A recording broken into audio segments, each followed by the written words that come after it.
aron sa paghimo kanato nga balaan. Levitico Kapitulo 19 versikulo 2. Kamo mahimong balaan, kay ako nga mao si Jehova nga inyong Dios, balaan man.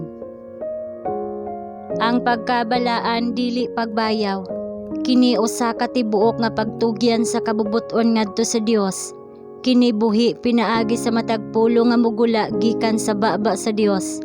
Kini mao ang pagbuhat sa kabubut-on sa atong langitnong Amahan. Kini mao ang pagsalig sa Dios diha sa pagsulay, sa kangitngit ingon man sa kahayag. Kini mao ang paglakaw pinaagi sa pagtuo, ug dili pinaagi sa pananaw. Kini mao ang pagsalig sa Dios uban sa walay pagduha-duha nga pagsalig, ug pagpahulay diha sa iyang gugma.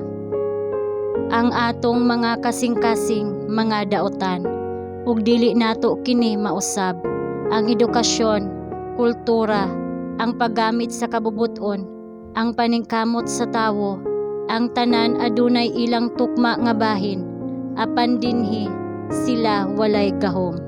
Mahimong makapatungha sila sa panggawas nga katulid sa pamatasan, apan dili nila mabag-o ang kasing-kasing, dili nila maputli ang mga tuburan sa kinabuhi.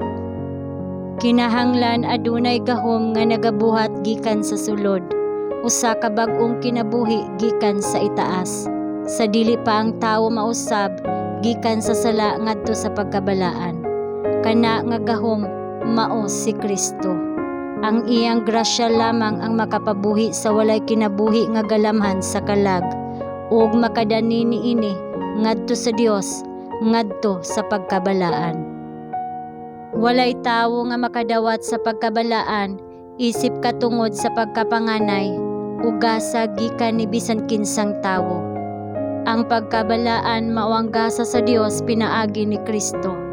Kadtong modawat sa manluluwas mahimong mga anak sa Dios, sila ang iyang espirituhanong mga anak na tawo pag-usab, gibag-o sa pagkamatarong ug tinuod nga pagkabalaan.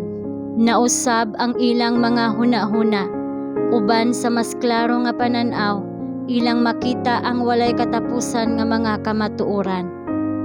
Sila gisagop ngadto sa banay sa Dios, ug sila nahisama sa iyang dagway, giusab pinaagi sa iyang espiritu, gikan sa himaya ngadto sa himaya, gikan sa pagmahal sa kinatas-ang gugma alang sa kaugalingon, ilang gimahal ang kinatas-ang gugma alang sa Dios ug alang kang Kristo. Ang pagdawat kang Kristo ingon nga usa ka personal nga manluluwas ug pagsunod sa iyang panig-ingnan sa pagdumili sa kaugalingon, kini mao ang sekreto sa pagkabalaan.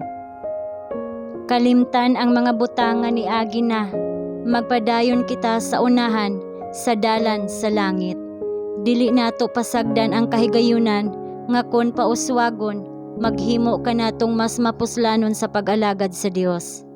Unya sama sa mga hilo nga bulawan, ang pagkabalaan modagayday sa atong mga kinabuhi, ug ang mga manulunda nga nagtan-aw sa atong pagpahinungod musubli sa saad. Pagahimuon ko ang usa ka tawo nga labaw pa kabililhon kaysa lunsay nga bulawan, bisan ang usa ka tawo kaysa bulawan nga sidsid sa offer. Ang tibok langit nalipay sa dihang ang huyang sayop nga mga tawo muhatag sa ilang kaugalingon ngadto kang Hesus aron sa pagkinabuhi sa iyang kinabuhi.